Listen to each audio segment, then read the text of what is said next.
Hello guys and welcome back to my channel Animity. तो guys जैसा कि हम लोगों ने हमारे पिछले पार्ट में देखा था कि कैसे मार्स बस यूनो को जान से मारने वाला होता है, लेकिन तभी आस्था आकर उसे बचा लेता है एंड मार्स की बैंड बजा देता है एंड फिर ये सब के सब डंजन के अंदर घुस जाते हैं जहाँ पे होता है ढेर सारा खजाना। लेकिन तभी मार्स दोबारा से होश में आ जाता है और आस्था के ऊपर एक बहुत ही स्ट्रॉन्ग अटैक यूज कर देता है, जिससे आस्था बहुत ज्यादा इंजर्ड हो जाता है और वहीं पर बेहोश हो जाता है। यूनो, क्लॉस और लक को भी मार्स अपने डायमंड प्रिजन मैजिक से पकड़ लेता है, जिससे वो लोग छूट नहीं पा रहे होते एंड नोएल बहुत ज्यादा इंजर्ड होती है और मिमोसा उसे अपनी पूरी जान लगाकर हील कर रही होती है एंड अगर जल्दी नोएल को हील नहीं किया गया तो नोएल खत्म हो जाएगी। लेकिन तभी मार्स मिमोसा को नोएल को हील करते हुए देख लेता है एंड बोलता है, नहीं, मैं तुम्हें तुम्हारी दोस्त को नहीं बचाने दूंगा, तुम सब वीक हो, तुम सबको मरना होगा, मुझे नफरत है दोस्ती से, इस दुनिया में दोस्ती नाम की कोई चीज नहीं होती। एंड मार्स ऐसा क्यों कह रहा होता है ये हम उसके बचपन को देखकर समझ जाएंगे। बचपन में हम मार्स को देखते हैं जो रो रहा होता है क्योंकि उसके मम्मी पापा ने उसे पैसों के लिए डायमंड किंगडम के साइंटिस्ट को बेच दिया होता है। तुम रो क्यों रहे हो? मार्स उल्टा घूमता है तो उसके सामने एक लड़की खड़ी होती है जिसका नाम हिनाटा होता है। तुम्हारा नाम मार्स है ना? चिंता मत करो, मैंने सुना है कि जब हम लोग बहुत स्ट्रांग हो जाएंगे तब हमें साइंटिस्ट छोड़ देंगे एंड हम सब फिर से आजाद हो जाएंगे। जिसको सुनकर मार्स दोबारा से थोड़ा खुश हो जाता है। मेरा नाम हिनाटा है, तुम मेरे दोस्त बनोगे मार्स? चलो हम लोग साथ में इस जगह से बाहर निकलेंगे। एंड जिंदगी में पहली बार मार्स का कोई दोस्त बनता है। उसके बाद मार्स और हिनाटा बहुत अच्छे दोस्त बन जाते हैं, इतने अच्छे कि वो दोनों एक दूसरे के लिए अपनी जान भी दे सकते थे। लेकिन फिर एक दिन उनके एक्सपेरिमेंट का फाइनल एग्जाम आ जाता है। ये तुम सारे बच्चों का फाइनल टेस्ट है, तुम सबको एक दूसरे से लड़ना है और जान से मारना है और जो भी आखिरी में अकेला जिंदा बचेगा वो इस जगह से आजाद हो जाएगा और वो बन जाएगा डायमंड किंगडम का स्ट्रॉन्गेस्ट मैजिक नाइट। एंड इस अनाउंसमेंट को सुनते ही मार्स एकदम शॉक्ड रह जाता है, लेकिन सारे के सारे बच्चे एक दूसरे पर हमला कर देते हैं एंड एक दूसरे को जान से मारने लगते हैं जिन्हें वो इतने टाइम से जानते थे। लेकिन मार्स किसी को भी नहीं मारता क्योंकि वो बहुत अच्छा होता है और वो अपने दोस्तों पर अटैक नहीं करना चाहता था। वो पूरे टाइम सिर्फ अपने आप को बचाता रहता है। लेकिन आखिरी में मार्स के अलावा सिर्फ एक और बच्ची जिंदा बची होती है जो कोई और नहीं बल्कि हिनाटा होती है। एंड मार्स तो हिनाटा के ऊपर अटैक करने नहीं वाला था क्योंकि वो हिनाटा से बहुत प्यार करता था। लेकिन तभी हिनाटा रोते रोते बोलती है, माफ करना मार्स, लेकिन मुझे तुम्हें जान से मारना होगा, मुझे यहाँ से निकलना है। एंड हिनाटा मार्स के ऊपर अटैक कर देती है। मार्स को यकीन नहीं होता कि हिनाटा उसे धोखा कैसे दे सकती है जबकि वो उसकी इतनी अच्छी दोस्त थी। एंड मार्स के पास कोई और ऑप्शन नहीं बचता तो वो अपने आप को बचाने के लिए हिनाटा को खत्म कर देता है एंड बहुत ज्यादा रोता है। एंड उसके बाद से ही मार्स का दोस्ती के ऊपर से विश्वास उठ जाता है और वो किसी पर भी विश्वास नहीं करता एंड इसीलिए वो नोएल और मिमोसा को खत्म करना चाहता था क्योंकि उसे दोस्ती से नफरत होती है। एंड इधर हम देखते हैं हमारा आस्था बेहोश पड़ा होता है। ओए लड़के,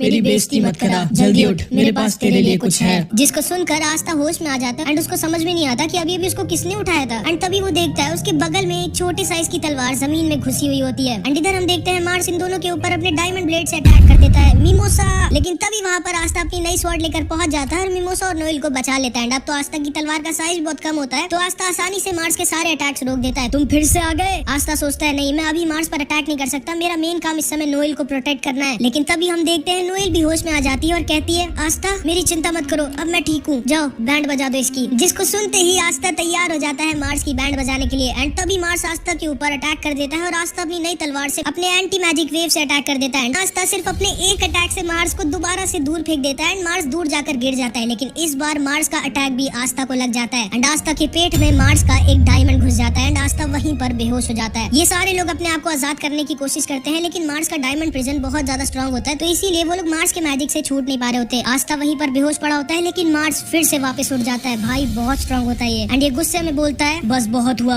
अब मरो तुम। एंड मार्स आस्था के ऊपर अपनी डायमंड स्वॉर्ड से अटैक कर देता है एंड आस्था को बस जान से मारने वाला होता है। नहीं, ये क्या हो रहा है? मैं इतना वीक नहीं हो सकता कि मैं अपने सामने मेरे भाई को मरने दूं। अगर मैंने अपने सामने आस्था को मरने दिया तो मैं कभी भी विज़र्ड किंग नहीं बन पाऊंगा। एंड तभी यूनो की 4 लीफ ग्रिम वॉर्ड दोबारा से जलने लगती है एंड अचानक से मानो टाइम रुक जाता है एंड यूनो के बगल में एक छोटी सी स्पिरिट उड़ रही होती है। यूनो सोचता है कि ये क्या है एंड तभी उस स्पिरिट की नींद खुलती है एंड वो सिर्फ एक फूंक मारती है एंड मार्स की और उसके स्वॉर्ड दोनों की धज्जियां उड़ा देती है। एंड इस बार मार्स पूरी तरह से हार जाता है एंड इन सबको अपनी आंखों पर यकीन नहीं होता कि यूनो ने मार्स को हरा कैसे दिया। एंड इन लोगों के ऊपर से मार्स का मैजिक भी हट जाता है। ये कैसे किया तुमने यूनो? हाँ, ये कैसे किया तुमने यूनो? कौन सा मैजिक यूज किया था तुमने? पता नहीं। एंड तभी यूनो अपनी ग्रिम वॉर में वही चीज लिखी हुई देखता है जो स्क्रॉल में लिखी हुई थी जिसे उसने थोड़ी देर पहले उठाया था। पता नहीं तुमने ये कैसे किया लेकिन बहुत अच्छे, सही किया। मुझे नहीं लगता कि अब ये जल्दी उठने वाला है। एंड इधर हम देखते हैं मिमोसा आस्था को हील करने लगती है एंड आस्था की नई तलवार अपने आप आस्था की ग्रिम वॉर के अंदर चली जाती है। लगता है हम लोग जीत गए, लेकिन तभी अचानक से वो डंजन अपने आप तबाह होने लगता है। हमें जल्दी यहाँ से निकलना होगा वरना हम सब मारे जाएंगे। यूनो तुरंत ही अपने मैजिक से विंड कार बनाता है और सारे लोग उस पर आकर बैठ जाते हैं। लक भी आस्था को लेकर यूनो की विंड कार पर चढ़ जाता है। मिमोसा आस्था को हील करती रहो एंड वो सब वहाँ से जल्दी जल्दी निकलने लगते हैं क्योंकि यहाँ नीचे उनकी जान खतरे में होती है। लेकिन तभी आस्था अपनी बची कुची जान लगाकर बोलता है, यूनो हमें उसे भी बचाना होगा। क्या बक रहे हो तुम हमारे दुश्मन को बचाना चाहते हो? तुम जानते हो ना वो कितना बुरा इंसान है। हाँ, मैं जानता हूँ कि वो बुरा इंसान है लेकिन हम लोग तो बुरे इंसान नहीं है ना, इसीलिए हमें उसे बचाना होगा। यूनो बोलता है ठीक है। वो लोग मार्स को बचाने के लिए उसकी तरफ जाने जाने लगते हैं, लेकिन तभी एक बड़ा सा पत्थर उसके ऊपर गिर जाता है। यूनो उसे बचाने का टाइम नहीं है, उसे बचाने के चक्कर में हम सब मारे जाएंगे, निकलो यहाँ से। एंड मार्स को पीछे छोड़कर ये लोग किसी तरह अपनी जान बचाते हुए एक दूसरे की मदद करते हुए उस डंजन से निकल जाते हैं। बाल बाल बचे हम लोग।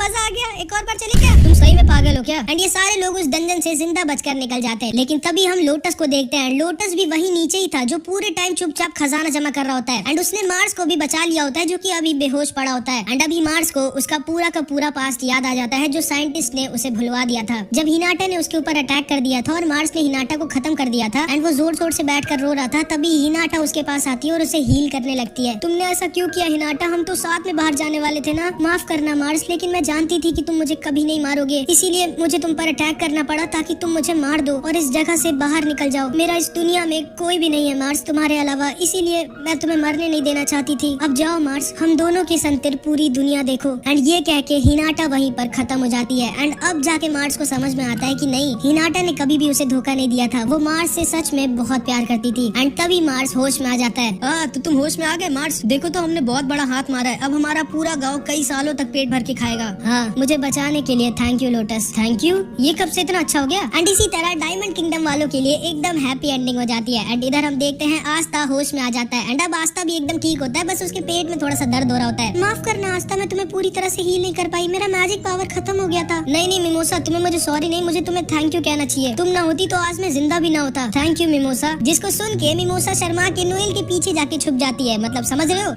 दो लड़कियां पीछे पड़ गई हमारे आस्था भाई के। बताओ, पता नहीं मेरे पीछे कब कोई एक पड़ेगी। एनीवेज, इसके बाद हम देखते हैं क्लॉस इन दोनों के पास आता है और इन दोनों को गले लगा लेता है। माफ करना मुझे, मैंने आज तक तुम दोनों को अपने से नीचे समझा क्योंकि तुम दोनों एक कॉमनर थे, लेकिन अब मैं ऐसा कभी भी नहीं करूंगा। मुझे बहुत खुशी है कि हम सब के सब जिंदा हैं। क्लॉस सर, इतना जोर से मत गले लगाओ वरना मैं ज्यादा देर जिंदा नहीं बचूंगा। ओ माफ करना। ओए यूनो, मुझसे लड़ाई करोगे क्या? चलो देखते हैं हम दोनों में कौन ज्यादा स्ट्रांग है। नहीं। अरे नोएल देखो, मेरी तरह तुम्हारे भी कपड़े फट गए। चुप रहो पागल। एंड इन लोगों की भी इधर एकदम हैप्पी एंडिंग हो जाती है। इसके बाद ये सारे लोग वापस अपने बेस लौट जाते हैं। इसके बाद हम थोड़े दिनों बाद देखते हैं, क्या मैं एक हफ्ते बाद सो के उठाऊं? और नहीं तो क्या, भालू हो क्या तुम? कोई बात नहीं मेरे प्यारे आस्था, तुम्हारी चोट से रिकवर होने के लिए तुम्हें एक अच्छी नींद की जरूरत थी। और हाँ, नोएल को तुम्हारी बहुत चिंता थी, वो रोज रोज तुम्हारी तबियत देखने जाती थी। क्या सच में नोएल? झूठ बोल रही है ये। आस्था, अब तो तुम ठीक हो गए हो, मुझसे लड़ाई करोगे क्या? नहीं, अभी मुझे बहुत भूख लगी है। मुझे पता था तुम्हें भूख लगी होगी आस्था, इसीलिए मैं तुम्हारे लिए ढेर सारा खाना लाई हूँ। चार्मी सेनपाई, आप सबसे अच्छी हो। एंड आस्था पागलों की तरह खाना खाने लगता है। तभी उसके गले में खाना अटक जाता है। ये लोग पानी सुअरों की तरह क्यों खा रहे हो? तुम्हारा खाना भाग के जाएगा नहीं कहीं? एंड तभी यामी दरवाजा तोड़ के अंदर आ जाता है। अरे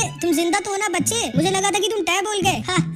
नहीं, मैं जिंदा हूँ सर। अच्छी बात है कि तुम जिंदा हो। अब तुम जिंदा हो ही गए हो तो आज तुम्हें रॉयल कैसल जाना होगा डंजन की रिपोर्ट देने। मैं भी जा सकता हूँ क्या यामी सर? नहीं, तुम नहीं जाओगे। तुम जब भी जाते हो किसी न किसी को इंजर्ड करके आ जाते हो। मैं नहीं जा सकता हूँ यामी सर, मुझे मेरी बहन मैरी से मिलने जाना है। तुम्हें भेज भी कौन रहा है? मैं जाऊँ क्या? हाँ तुम जा सकती हो, लेकिन रॉयल कैसल नहीं, किचन में जाओ, मेरे लिए खाना लेके आओ। ओके। आस्था और नोएल, तुम दोनों अकेले रॉयल पैलेस जाओ। एंड यामी के ऑर्डर से आस्था और नोएल दोनों साथ में रॉयल टाउन में आ जाते हैं। वाह, कितनी बार तुम ये शहर देख चुके हो आस्था? हर बार आती पागल क्यों जाते हो? यकीन नहीं होता एक दिन ये पैलेस मेरा होगा नोएल। एंड नोएल फिर से सोच के शर्मा जाती है कि वो और आस्था फिर से साथ में अकेले। लेकिन तभी उन्हें अपने सामने यूनो की स्वॉर्ड दिख जाती है। एंड वो लोग भी रॉयल पैलेस ही जा रहे होते हैं। ओए यूनो, पीछे तो देखो। एंड आस्था को देख के क्लॉस बहुत ज्यादा खुश हो जाता है। तुम एक हफ्ते तक कैसे सो सकते हो? भालू हो क्या? अपने काम से मतलब रखो। ओह हाय मिमोसा, कैसी हो तुम? एंड आस्था को देखते ही मिमोसा वहाँ से शर्मा के फिर से भाग जाती है।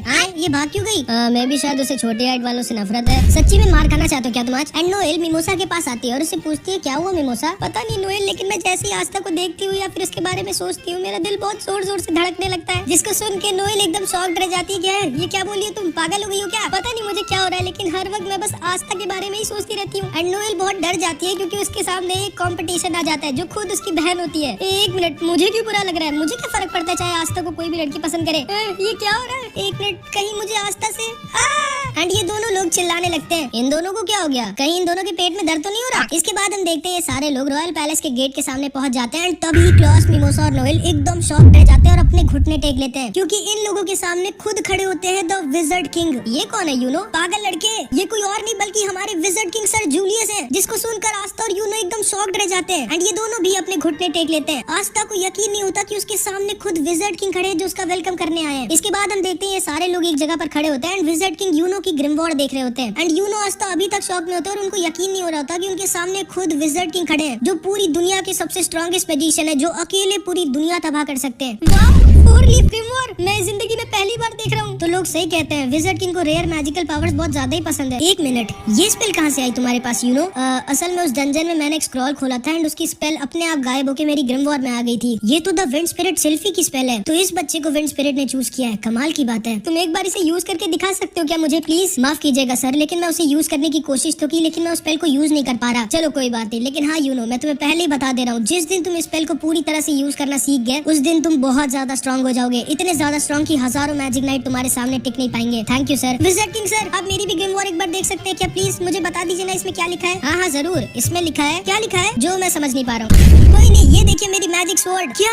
यही है क्या तुम्हारी एंटी मैजिक स्वॉर्ड? मैं प्लीज इसे एक बार हाथ में ले सकता हूँ क्या? हाँ हाँ सर जरूर, ये लीजिए। एंड विज़ार्ड किंग आस्था की स्वॉर्ड को अपने हाथों में पकड़ लेते हैं। एक मिनट, ये स्वॉर्ड तो मेरा बहुत ज्यादा मैजिक एब्जॉर्ब कर रही है। शायद इसीलिए केवल ये लड़का ही इस स्वॉर्ड को चला सकता है, क्योंकि इसके पास बिल्कुल भी मैजिक नहीं है। क्योंकि अगर कोई आम मैजिक नाइट इसको उठाएगा भी तो उसका सारा मैजिक एक सेकंड में खत्म हो जाएगा। ये लो आस्था अपनी स्वॉर्ड। तुम्हारी स्वॉर्ड भी तुम्हारी तरह बहुत रेयर है। सुना तुमने? यू नो विज़ार्ड किंग मेरी तारीफ कर रहे हैं। अच्छा हाँ विज़ार्ड किंग सर, मुझे आपसे एक क्वेश्चन पूछना था। क्या आस्था? एंड तभी आस्था और यूनो दोनों चिल्लाकर पूछते हैं कि हम कैसे विज़ार्ड किंग बन सकते हैं। तुम दोनों पागल तो नहीं हो गए? विज़ार्ड किंग से ही पूछ रहे हो कि तुम उनको हटा के विज़ार्ड किंग कैसे बन सकते हो? मैं तुम्हें बताता हूँ। विज़ार्ड किंग बनने के लिए तुम लोगों को पूरे क्लोवर किंगडम की मंजूरी चाहिए होगी। नहीं क्लॉस। एंड तभी क्लॉस चुप हो जाता है। आस्था और यूनो याद रखना, विज़ार्ड किंग बनने के लिए तुम लोगों को किसी की मंजूरी की जरूरत नहीं। तुम लोगों को इतना स्ट्रॉन्ग बनना होगा कि कोई भी तुम्हारे विज़ार्ड किंग बनने के डिसीजन को चैलेंज ना कर पाए। इतना स्ट्रॉन्ग कि अगर तुम बोलो कि तुम अगला विज़ार्ड किंग बनना चाहते हो तो कोई तुम्हारे सामने खड़ा ना हो जो तुमसे कह सके कि नहीं तुम नहीं, मैं विज़ार्ड किंग बनूंगा। एंड जिस दिन तुम लोग इतने स्ट्रॉन्ग हो जाओगे उस दिन तुम लोग तैयार हो जाओगे अगला विज़ार्ड किंग बनने के लिए। जिसको सुन के आस्था और यूनो दोनों बहुत खुश हो जाते हैं कि उन लोगों को किसी की मंजूरी की जरूरत नहीं विज़ार्ड किंग बनने के लिए। उन्हें बस इतना ज्यादा स्ट्रॉन्ग बनना होगा कि उनके सामने कोई खड़े होने की हिम्मत ना करे। उसके बाद विज़ार्ड किंग इन सब को एक अवार्ड सेरेमनी में लेके जाते हैं, जहाँ पे वो उन लोगों को मेडल देंगे जिन्होंने इस बार मिशन में सबसे अच्छा परफॉर्म किया। ध्यान से देखना आस्था और यूनो, विज़ार्ड किंग बनने के लिए तुम्हें इन सबको हराना होगा। एंड तभी सेरेमनी हॉल का दरवाजा खुलता है और वहीं पे खड़े होते हैं बहुत सारे लोग, जहाँ पे नोएल के तीनों भाई बहन भी खड़े होते हैं, सॉलिड, नेब्रा और silver eagle magic knight squad का कैप्टन नोजेल। एंड ये बहुत ज्यादा स्ट्रॉन्ग होता है। एंड वहीं पे crimson lion magic knight squad का कैप्टन फुगी लियोन और ब्लू रोज स्क्वाड की कैप्टन शार्लेट भी होती है। एंड ये दोनों भी बहुत ज्यादा स्ट्रॉन्ग होते हैं। इसके बाद विज़ार्ड किंग उन सारे लोगों को मेडल देते हैं जिन्होंने सबसे ज्यादा स्टार्स कलेक्ट किए होते हैं, जिसमें गोल्डन डॉन के वाइस कैप्टन एल्केडोर को भी मेडल मिलता है। ठीक है, तो अब सारे लोगों को मेडल मिल चुके हैं, अब हम सब लोग साथ में मिलकर खाना खाएंगे। लेकिन तभी मैक्स विज़ार्ड किंग के कान में कुछ आकर कहता है, माफ करना मुझे आप लोग, लेकिन मेरे को एक काम आ गया, तो आप लोग आराम से खाना खाओ, मैं बाद में आऊंगा। एंड विज़ार्ड किंग ये कह के वहाँ से चले जाते हैं। उसके बाद ये सारे लोग खाना खाने लगते हैं एंड सारे के सारे लोग इन सबको बहुत बुरी नजरों से घूर रहे होते हैं। एंड इसीलिए इन सबको बहुत ज्यादा अजीब लग रहा होता है। लेकिन हमारे आस्था को कुछ फर्क नहीं पड़ता, वो मस्त अपना खाना ठूस रहा होता है। इसके अंदर शर्म नहीं है क्या? नहीं, पूरा बेशरम है। आस्था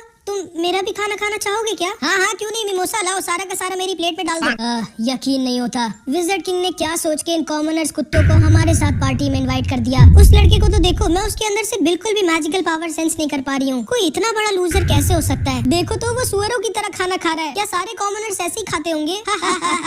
एंड ये सारे लोग मिलके आस्था का मजाक उड़ाने लगते हैं, लेकिन आस्था को कुछ फर्क नहीं पड़ता। वो मस्त अपना खाना खा रहा होता है क्योंकि उसकी आदत होती है, वो बचपन से ये सब सुनता है, जिसको देखकर मिमोसा को आस्था और ज्यादा पसंद आ जाता है। तभी एल्केडोर बोलता है, पता नहीं आखिर इन कॉमनर्स को रॉयल पैलेस में घुसने भी क्यों दिया जाता है। तभी फुगिलियन का भाई लियोपोल्ड एल्केडोर से आके कहता है, तुम शायद भूल रहे हो एल्केडोर, तुम्हारी खुद की स्क्वाड में एक कॉमनर है जिसके पास वो 4 लीफ ग्रिमवॉर है। हाँ मुझे पता है हमारी स्क्वाड में ये कॉमनर है, लेकिन हमारी पूरी स्क्वाड को इस कॉमनर के होने ना होने से कुछ फर्क नहीं पड़ता। सब के सब इससे नफरत करते हैं और हम सब इंतजार कर रहे हैं कब ये किसी मिशन में जाके खत्म हो जाएगा। और क्लॉस, मिमोसा और नोएल, तुम लोगों को शर्म नहीं आ रही क्या? तुम दोनों इन कॉमनर्स के साथ घूम रहे हो। लेकिन तभी नोएल का भाई सॉलिड कहता है, एल्केडोर तुम खाली मिमोसा और क्लॉस को ही डांटो, क्योंकि नोएल भी किसी कॉमनर से ज्यादा ऊपर नहीं है, वो भी सारे कॉमनर्स की तरह किसी काम की नहीं है। एंड नोएल का भाई सॉलिड उसके ऊपर आकर अपना पूरा का पूरा पानी गिरा देता है। तुम्हारी हिम्मत भी कैसे हुई नोएल हमारे सामने खड़े भी होने की? प्लीज ऐसा मत करिए आप दोनों। एंड तभी नोजेल नोएल से बोलता है, अभी भी तुम्हारे अंदर अगर थोड़ी सी भी शर्म बची हुई है नोएल, तो भाग जाओ यहाँ से। एंड नोएल रोते रोते वहाँ से भागने लगती है, लेकिन तभी आस्था उसका हाथ पकड़ता है और कहता है, नहीं नोएल तुम कहीं नहीं जाओगी, इन सबको तो मैं देखता हूँ। एंड आस्था अपनी टेबल के ऊपर खड़ा होता है और जोर जोर से चिल्ला के बोलता है, ओए कान खोल के सुनो तुम सबके सब, मेरे बारे में जो भी कहना है कहो, मुझे कुछ फर्क नहीं पड़ता, लेकिन अगर तुम लोगों ने मेरे दोस्तों के बारे में कुछ भी कहा तो मुझसे बुरा कोई नहीं होगा। एंड तभी एल्केडोर अपने मैजिक से आस्था को पकड़ लेता है। कॉमनर कुत्ते, तुम्हारी हिम्मत भी कैसे हुई हमारे सामने अपना मुंह खोलने की? लेकिन तभी आस्था अपनी स्वॉर्ड निकालता है, एल्केडोर के मैजिक को खत्म कर देता है। क्या